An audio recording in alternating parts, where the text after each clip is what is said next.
ಜೈ ಹಿಂದ್. ಎಲ್ಲ ನನ್ನ SSB ಎಸ್ಪಿರೆಂಟ್ಸ್ಗೆ already ನಿಮ್ಗೆ ಸಶಸ್ತ್ರ ಸೇನಾ ಬಲದಲ್ಲಿ 1177-73 ಹುಚ್ಚು ಹುದ್ದೆಗಳನ್ನ ಕಾಲ್ಫಾರ್ಮ್ ಅನ್ನ ಮಾಡಿದ್ರು. ಸೊ ಆ ಹುದ್ದೆಗಳಿಗೆ ಮಾರ್ಚ್ ಎಂಡಿಗೆ ಅಪ್ಲಿಕೇಶನ್ ಕೂಡ ಸ್ಟಾರ್ಟ್ ಆಗಿತ್ತು. ಪ್ರತಿಯೊಬ್ರು ಕೂಡ ಟ್ರೇಡ್ಸ್ಮನ್ ಮತ್ತು ASI ಕಾಲ್ಫಾರ್ಮ್ ಅನ್ನ ಮಾಡಿದ್ರು. ಸೊ ಇದರಲ್ಲಿ ಎಲ್ಲರೂ ಆಲ್ಮೋಸ್ಟ್ ಆಲ್ ಅರ್ಜಿಗಳನ್ನ ಹಾಕೊಂಡಿದ್ದೀರಿ ಅನ್ಕೊಂಡಿದೀನಿ. ಯಾಕಂದ್ರೆ 10th ಪಾಸ್ ಆಗಿರ್ತಕ್ಕಂಥ ವಿದ್ಯಾರ್ಥಿಗಳಿಗೆ ಅವಕಾಶ ಇತ್ತು. ಇದರಲ್ಲಿ ಯಾವುದೇ ತರಂತ ಎಕ್ಸ್ಪೀರಿಯನ್ಸ್ ಸರ್ಟಿಫಿಕೇಟ್ ಕೂಡ ಇರಲಿಲ್ಲ. ಸೊ ಇದಕ್ಕೆ ಪುರುಷ ಮತ್ತು ಮಹಿಳಾ ಅಭ್ಯರ್ಥಿಗಳು ಇಬ್ರು ಕೂಡ 2026ರಲ್ಲಿ ಇದೇ ಮಾರ್ಚ್ CRPF ಮತ್ತು SSB ಎರಡನ್ನೂ ಒಮ್ಮೆಲೆ ಕಾನ್ಫರ್ಮ್ ಅನ್ನ ಮಾಡಿದ್ರಲ್ಲ. ಸೊ ಈ ಹುದ್ದೆಗಳಿಗೆ ಪ್ರತಿಯೊಬ್ಬರು ಕೂಡ ಅರ್ಜಿಗಳನ್ನ ಸಲ್ಲಿಸಿದಿರಿ. ಸರ್ ಅದ್ರ ಫಿಸಿಕಲ್ ಯಾವಾಗ ನಡೀತದ, ಸೊ ಅದು ಯಾವಾಗ ನಡಿಬಹುದು ಅಂತ ಹೇಳಿ ಪ್ರತಿಯೊಬ್ರು ವೇಟ್ ಮಾಡ್ತಾ ಇದ್ರಿ. ನೆಕ್ಸ್ಟ್ CRPF ಟ್ರೇಡ್ಸ್ಮನ್ ಕೂಡ ಫಿಸಿಕಲ್ ಯಾವಾಗ ನಡಿಬಹುದು ಅಂತ ಹೇಳಿ ಅದನ್ನು ಕೂಡ ವೇಟ್ ಮಾಡ್ತಾ ಕೂತ್ಕೊಂಡಿದ್ರಿ. ಓಕೆ, ಅದ್ರ ಜೊತೆನೆ ಕಾಲ್ಫಾರ್ಮ್ ಅನ್ನ ಮಾಡಿರ್ತಕ್ಕಂಥ SSB ನೋಟಿಫಿಕೇಶನ್. ಸೊ ಇವಾಗ ನಿಮ್ಗ ಫಿಸಿಕಲ್ ಡೇಟ್ ಅನ್ನ ಬಿಟ್ಟಿದಾರ. ಸೊ ಅಫಿಷಿಯಲ್ ವೆಬ್ಸೈಟ್ ಮುಖಾಂತರನೇ ಆ ಡೇಟ್ ಅನ್ನ ಬಿಟ್ಟಿದಾರ. ಸೊ ಅದನ್ನ ತೋರಿಸ್ತಾ ಹೋಗ್ತೀನಿ, ಪ್ರತಿಯೊಬ್ರು ಕೂಡ ಚೆಕ್ ಮಾಡ್ಕೊಡ್ರಿ. ಯಾರೆಲ್ಲ ನಿಮ್ಮ ಹತ್ರ ಅಕಸ್ಮಾತ್ ಅಪ್ಲಿಕೇಶನ್ ಪ್ರಿಂಟ್ ಔಟ್ ಇರ್ಲಿಲ್ಲಪ್ಪ ಅಂದ್ರೆ ಸೊ ಒಂದ್ಸರಿ ಚೆಕ್ ಮಾಡ್ಕೊಡ್ರಿ. ನಿಮ್ಮ ಜಿಮೇಲ್ ದಲ್ಲಿ ಕೂಡ ಅದು ಇರ್ತದೆ. ಸೊ ಜಿಮೇಲ್ ದಲ್ಲಿ ನೀವು ಹೋಗಿ ಚೆಕ್ ಮಾಡಿದ್ರೆ SSB ಅಂತ ಸರ್ಚ್ ಮಾಡಿದ್ರಪ್ಪ ಅಂದ್ರೆ ಸೊ ಅದ್ರದ್ದು ಏನಾದ್ರು ಒಂದು ರಿಜಿಸ್ಟ್ರೇಷನ್ ಮಾಡಿದ್ದು ನಂಬರ್ ಆದ್ರೂ ನಿಮ್ಗೆ ಸಿಗ್ತದ. ಸೊ ಇಲ್ಲಿ ನೋಡ್ಕೊಡ್ರಿ, ಇದು ವೆಬ್ಸೈಟ್ ಮುಖಾಂತರನೇ. ಬೇಕಿದ್ರೆ ನಿಮ್ಗೆ ಲಿಂಕ್ ಕೂಡ ನಾನು ಶೇರ್ ಮಾಡ್ತೀನಿ.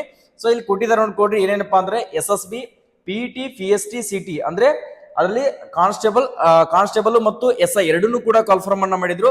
ಸೊ ಅದಕ್ಕೆ ಕಾನ್ಸ್ಟೇಬಲ್ SIಗೆಲ್ಲ ನಿಮ್ಗೆ PUC ಮತ್ತು ಡಿಗ್ರಿ ಮುಗಿದಿರ್ತಕ್ಕಂಥ ವಿದ್ಯಾರ್ಥಿಗಳಿಗೆ ಮಾತ್ರ ಇತ್ತು. ಸೊ ಇನ್ನೇನು ಟ್ರೇಡ್ಸ್ಮನ್ ಹುದ್ದೆಯನ್ನ ಕಾಲ್ಫಾರ್ಮ್ ಅನ್ನ ಮಾಡಿದ್ರಲ್ಲ, 10th ಪಾಸ್ ಆಗಿರ್ತಕ್ಕಂಥ ವಿದ್ಯಾರ್ಥಿಗಳಿಗೆ ಇದರಲ್ಲಿ ಅವಕಾಶವನ್ನ ಕೊಟ್ಟಿದ್ರು.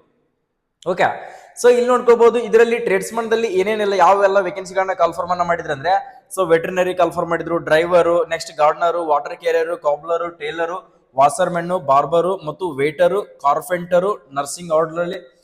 ಸೊ ಈ ತರದ ಮತ್ತೆ ಸಪರೇಟ್ ಆಗಿ ಟೋಟಲಿ ಈ ನೋಟಿಫಿಕೇಶನ್ ದಲ್ಲಿ ಎಲ್ಲ ನೀವು ಯಾವೆಲ್ಲ ಅಪ್ಲಿಕೇಶನ್ ಗಳನ್ನ ಹಾಕಿದಿರಲ್ಲ ಸೊ ಎಲ್ಲದೂ ಕೂಡ ಟ್ರೇಡ್ ಹೆಸರು ಇದರಲ್ಲಿ ಕೊಟ್ಟಿದಾರ. ಒಂದ್ಸರಿ ಚೆಕ್ ಮಾಡ್ಕೊಡ್ರಿ. ಸೊ ನೀವು ಫಿಸಿಕಲ್ ಯಾವ ದಿನಾಂಕದಂದು ನಡೆಸಬಹುದು ಅಂತ ಹೇಳಿ ಕೇಳ್ತಾ ಇದ್ರಲ್ಲ, ಸೊ ಅವ್ರು ಕೊಟ್ಟಿದಾರೆ ಆಲ್ರೆಡಿ. ನಿಮ್ಗೆ ಎಕ್ಸಾಕ್ಟ್ ಆಗಿ ಒಂದು ಡೇಟ್ ಅನ್ನ ಕೊಟ್ಟಿಲ್ಲ. ಏನ್ ಮೆನ್ಷನ್ ಮಾಡಿದ್ರಪ್ಪ ಅಂದ್ರೆ ಸೊ ಆಗಸ್ಟ್ ಅಂದ್ರೆ ಇದೇ ತಿಂಗಳ ಇದು ಜುಲೈ ಎಂಡ್ ಆಯ್ತು ಇವಾಗ. ಸೊ ಆಗಸ್ಟ್ 3rd ವೀಕ್ ಅಂತಂದ್ರೆ ನಿಮ್ದು ಯಾವಾಗ ನಡಿಬಹುದಪ್ಪ ಅಂದ್ರೆ ಆಗಸ್ಟ್ 15ನೇ ತಾರೀಕಿನ ನಂತರ ಸೊ ನಿಮ್ಮ ಫಿಸಿಕಲ್ ನಡೆಯುವಂತ ಸಾಧ್ಯತೆ ಇರ್ತದ. ಓಕೆ, ಆಗಸ್ಟ್ ಅಂದ್ರೆ ನೆಕ್ಸ್ಟ್ ಬರುವ ತಿಂಗಳ 15ನೇ ತಾರೀಕಿನ ನಂತರ ನಿಮ್ಮ ಫಿಸಿಕಲ್ ನಡೆಯುವಂತ ಸಾಧ್ಯತೆ ಇದೆ. ಸೊ ಯಾರೆಲ್ಲ ಡ್ರೈವರ್ ಹುದ್ದೆಗಳಿಗೆ ಅಪ್ಲಿಕೇಶನ್ ಅನ್ನ ಹಾಕಿರ್ತಕ್ಕಂಥವ್ರು, ನೆಕ್ಸ್ಟ್ ವಾಷರ್ಮೆನ್, ಬಾರ್ಬರು, ಕಾರ್ಪೆಂಟರ್ ಇವೆಲ್ಲ ಹುದ್ದೆಗಳಿಗೆ ಅರ್ಜಿಗಳನ್ನ ಸಲ್ಲಿಸಿದ್ರಲ್ಲ, ಸಾಕಷ್ಟು ಅಪ್ಲಿಕೇಶನ್ ಅನ್ನ ಸಲ್ಲಿಸಿರ್ತಕ್ಕಂಥ ಅರ್ಜಿಯನ್ನು ಹಾಕಿರ್ತಕ್ಕಂಥವ್ರು ಯಾರಂದ್ರೆ ಡ್ರೈವರ್ ಹುದ್ದೆಗೆ ಅಪ್ಲಿಕೇಶನ್ ಹಾಕಿದ್ದಾರೆ, ನೆಕ್ಸ್ಟ್ ವಾಟರ್ ಕ್ಯಾರಿಯರ್ ಅಪ್ಲಿಕೇಶನ್ ಹಾಕಿದ್ದಾರೆ, ನೆಕ್ಸ್ಟ್ ಅದರ ಜೊತೆಗೆ ವಾಷರ್ಮನ್. ಇವಕ್ಕೆಲ್ಲದಕ್ಕೂ ಕೂಡ ಹೈಯೆಸ್ಟ್ ಅಪ್ಲಿಕೇಶನ್ ಗಳು ಬಂದಿದ್ದಾವೆ. ಸೊ ಪ್ರತಿಯೊಬ್ರು ಕೂಡ ಕಾಂಪಿಟೇಷನ್ ಮಾಡ್ರಿ. ಯಾಕಂದ್ರೆ ಸರ್ ಇಲ್ಲ ನಾವು ಫಿಸಿಕಲ್ ಯಾಕಂದ್ರೆ ತಯಾರಿನೇ ಮಾಡಿಲ್ಲ ಅಂತಿರ್ತಕ್ಕಂಥ ವಿದ್ಯಾರ್ಥಿಗಳು ಆದಷ್ಟು ಬೇಗನೆ ಇವತ್ತಿನಿಂದನೇ ಫಿಸಿಕಲ್ ಸ್ಟಾರ್ಟ್ ಮಾಡ್ಕೊಡ್ರಿ. ಈಗಿಂತ್ರನೇ 2 ಟೈಮ್ ಫಿಸಿಕಲ್ ಮಾಡ್ಕೊಂಡ್ರೆ ಆರಾಮ್ಸಾಗಿ ಫಿಸಿಕಲ್ ಪಾಸ್ ಆಗ್ತೀರಿ. ಸೊ ಫಿಸಿಕಲ್ ಏನು ಟಫ್ ಇಲ್ಲ, ಈಸಿ ಆಗೇನಿದೆ. ಸೊ ನೀವು ಪ್ರಾಕ್ಟೀಸ್ ಮಾಡಿದ್ರಿಯಪ್ಪ ಅಂದ್ರೆ ಮಾತ್ರ ಸೊ ಪ್ರತಿಯೊಂದು ಫಿಸಿಕಲ್ ಪ್ರಾಕ್ಟೀಸ್ ಮಾಡಿದ್ರೆ ಮಾತ್ರ ಕ್ಲಿಯರ್ ಮಾಡಕ್ಕಾಗುತ್ತೆ. ಎಂದು ನಾನು ಓಡೇ ಇಲ್ಲ ಸರ್ ನಾನು ಪ್ರಾಕ್ಟೀಸೇ ಮಾಡಿಲ್ಲಪ್ಪ ಅಂತಂದ್ರೆ ಹೋಗಿ ನೀವು ಡೈರೆಕ್ಟ್ ಆಗಿ ಫಿಸಿಕಲ್ ಗೆ ಅಟೆಂಡ್ ಆಗಿದ್ರೆ ತುಂಬಾನೇ ಕಷ್ಟ ಆಗುತ್ತಾ. ಸೊ ಪ್ರತಿಯೊಂದು ಅಭ್ಯರ್ಥಿಗೆ ವಿಡಿಯೋನ ಶೇರ್ ಮಾಡ್ರಿ. ಯಾಕಂದ್ರೆ ಎಷ್ಟೋ ವಿದ್ಯಾರ್ಥಿಗೆ ಗೊತ್ತಿರೋದಿಲ್ಲ, ಸುಮ್ಮನೆ ಅಪ್ಲಿಕೇಶನ್ ಹಾಕಿರ್ತಾರೆ, ಸೊ ಬಿಟ್ಟಿರ್ತಾರೆ, ಅದ್ರ ಬಗ್ಗೆ ಯಾವುದೇ ತರಂತ ಇನ್ಫಾರ್ಮೇಶನ್ ತಿಳ್ಕೊಂಡಿರೋದಿಲ್ಲ. ಸೊ ಇವಾಗ ಏನಪ್ಪಾ ಅಂದ್ರೆ ಸೊ ಯಾರೆಲ್ಲ SSB ಗೆ ಅಪ್ಲಿಕೇಶನ್ ಅನ್ನ ಹಾಕಿದಿರಲ್ಲ ಸೊ ಕಮೆಂಟ್ ಸೆಕ್ಷನ್ ದಲ್ಲಿ ಪ್ರತಿಯೊಬ್ರು ಕೂಡ SSB ನೀವು ಯಾವ ಟ್ರೇಡ್ ಗೆ ಹಾಕಿದಿರಲ್ಲ ಆ ಟ್ರೇಡ್ ಅನ್ನ ಕಮೆಂಟ್ ಮಾಡ್ಕೊಡ್ರಿ.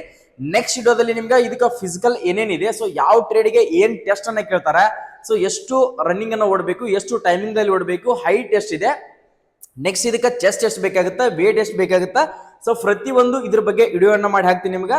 ಸೊ ಇದು ಫಿಸಿಕಲ್ ಎಲ್ಲಿ ನಡೀತದೆ ಅಂತ ಹೇಳಿ ಇನ್ನು ಯಾವುದೇ ತರಂತ ಪ್ಲೇಸ್ ಕೊಟ್ಟಿಲ್ಲ. ಸೊ ಅಡ್ಮಿಟ್ ಕಾರ್ಡ್ ನಿಮಗೆ ಅವಾಗ ಫಿಸಿಕಲ್ ಒಂದು ವಾರ ಇರಾಕಿನ ಮುಂಚೆನೆ ನಿಮ್ಗೆ ಅಡ್ಮಿಟ್ ಕಾರ್ಡ್ ಓಪನ್ ಆಗುತ್ತಾ. ಸೊ ಇನ್ನು ಯಾವುದೇ ತರಂತ ಅಡ್ಮಿಟ್ ಕಾರ್ಡ್ ಓಪನ್ ಆಗಿಲ್ಲ ವಿದ್ಯಾರ್ಥಿಗಳೇ. ಸೊ ಓಕೆ, ಪ್ರತಿಯೊಬ್ಬರಿಗೆ ಕೂಡ ವಿಡಿಯೋನ ಶೇರ್ ಮಾಡ್ರಿ. ನಾವು ಕೊಡುವಂತ ಮಾಹಿತಿ ನಿಮಗೆ ಏನಾದ್ರು ಇಷ್ಟ ಆಗಿದ್ರೆ ಸೊ ಹೆಲ್ಪ್ ಆಗಿದ್ರೆ ಪ್ರತಿಯೊಂದು ಅಪ್ಡೇಟ್ ನೆಕ್ಸ್ಟ್ ಈ SSB ಆಗಿರ್ತಕ್ಕಂಥ ವಿದ್ಯಾರ್ಥಿಗಳು ಮತ್ತು CRPF ಕೂಡ ಹಾಕಿದ್ರಿ. CRPF ಏನಾದ್ರು ಅಪ್ಡೇಟ್ ಬಂತಪ್ಪ ಅಂದ್ರೆ ಎನಿ ಟೈಮ್ ನಿಮ್ಗೆ ಇನ್ಫಾರ್ಮೇಶನ್ ತಿಳಿಸ್ತೀನಿ. ಸೊ ಯಾವುದೇ ತರಂತ ವೆಬ್ಸೈಟ್ ಹೋಗಿ ವಿಸಿಟ್ ಕೊಡುವಂತ ಅವಶ್ಯಕತೆ ಇಲ್ಲ. ಸೊ ನಮ್ಮ ಯೂಟ್ಯೂಬ್ ಚಾನಲ್ ಅನ್ನ ಒಂದ್ಸರಿ ನೀವು ಸಬ್ಸ್ಕ್ರೈಬ್ ಮಾಡ್ಕೊಂಡ್ರೆ ಪ್ರತಿಯೊಂದು ಇನ್ಫಾರ್ಮೇಶನ್ ಗಳು ಇದರಲ್ಲಿ ಸಿಗ್ತಾ ಹೋಗುತ್ತಾ. ಸೊ ವಿಡಿಯೋನ ಶೇರ್ ಮಾಡ್ರಿ. ನೆಕ್ಸ್ಟ್ ಇದ್ರದ್ದು ಏನಾದ್ರು ನಿಮ್ಗೆ PDF ಬೇಕಾಗಿತ್ತಂದ್ರೆ ಸಬ್ಸ್ಕ್ರೈಬ್ ಮಾಡ್ಕೊಂಡ್ಬಿಟ್ಟು ಕೆಳಗಡೆ ಡಿಸ್ಕ್ರಿಪ್ಷನ್ ಬಾಕ್ಸ್ ಅಲ್ಲಿ ನಿಮ್ಗೆ ನಮ್ಮ HJ paramilitary and Telegram link ಅನ್ನ ಕೊಟ್ಟಿರ್ತೀವಿ. ಆ ಟೆಲಿಗ್ರಾಮಿಗೆ ಹೋಗಿ ನೀವೇನಾದ್ರೂ ಜಾಯ್ನ್ ಆದ್ರಪ್ಪ ಅಂದ್ರೆ ನಾನು ಹೇಗೇನು ತೋರಿಸಿದ್ದೀನಿ ಆಫೀಸಿಯಲ್ ವೆಬ್ಸೈಟ್ ಮುಖಾಂತರ ಬಂದಿರತಕ್ಕಂಥ PDF ಅನ್ನ ನೀವು ಒಂದ್ಸರಿ ಡೌನ್ಲೋಡ್ ಮಾಡ್ಕೊಂಡು ಕನ್ಫರ್ಮೇಶನ್ ಮಾಡ್ಕೊಳ್ಬಹುದು ವಿದ್ಯಾರ್ಥಿಗಳು. ಎಲ್ಲರೂ ಕೂಡ ಆಲ್ ದಿ ಬೆಸ್ಟ್, ಒಳ್ಳೇದಾಗ್ಲಿ. ಫಿಸಿಕಲ್ ಪ್ರಾಕ್ಟೀಸ್ ಮಾಡ್ಕೊಡಿ. ನೀವೇನಾದ್ರೂ ಫಿಸಿಕಲ್ ಬರ್ಬೇಕು ಅನ್ಕೊಂಡಿದ್ರಪ್ಪ ಅಂದ್ರೆ ಫಿಸಿಕಲ್ ತಯಾರಿನ ಮಾಡ್ಕೊಳ್ಬೇಕು ಅನ್ಕೊಂಡ್ರೆ ನಮ್ಮ ಸಂಸ್ಥೆ SSI ಡಿಫೆನ್ಸ್ ಅಕಾಡೆಮಿ ಬಾಗಲಕೋಟೆಯಲ್ಲಿ ಆಲ್ರೆಡಿ ಫಿಸಿಕಲ್ ಬ್ಯಾಚ್ ಅಗ್ನಿವೀರ್ ಆಯ್ತು, TA ಆಯ್ತು, ನೆಕ್ಸ್ಟ್ CRPF ವಿದ್ಯಾರ್ಥಿಗಳಿಗೆ, SSB ವಿದ್ಯಾರ್ಥಿಗಳಿಗೆ, SSCGD ವಿದ್ಯಾರ್ಥಿಗಳಿಗೆ ಎಲ್ಲರಿಗೂ ಕೂಡ ಫಿಸಿಕಲ್ ಬ್ಯಾಚ್ ಸ್ಟಾರ್ಟ್ ಇದೆ. ಸೊ ಬಂದು ಜಾಯ್ನ್ ಆಗ್ಬೇಕನ್ನೋರು ನಮ್ಮ ಬಾಗಲಕೋಟೆ ಡಿಸ್ಟ್ರಿಕ್ಟ್ ಸ್ಟೇಡಿಯಂ ನಮ್ಮ ಹತ್ರ ಅಕಾಡೆಮಿ ಇದೆ. ಸೊ ಅಲ್ಲಿ ಬಂದು ನೀವು ಜಾಯ್ನ್ ಆಗ್ಬೋದು. ಓಕೆ, ಜೈ ಹಿಂದ್, ಜೈ ಕರ್ನಾಟಕ.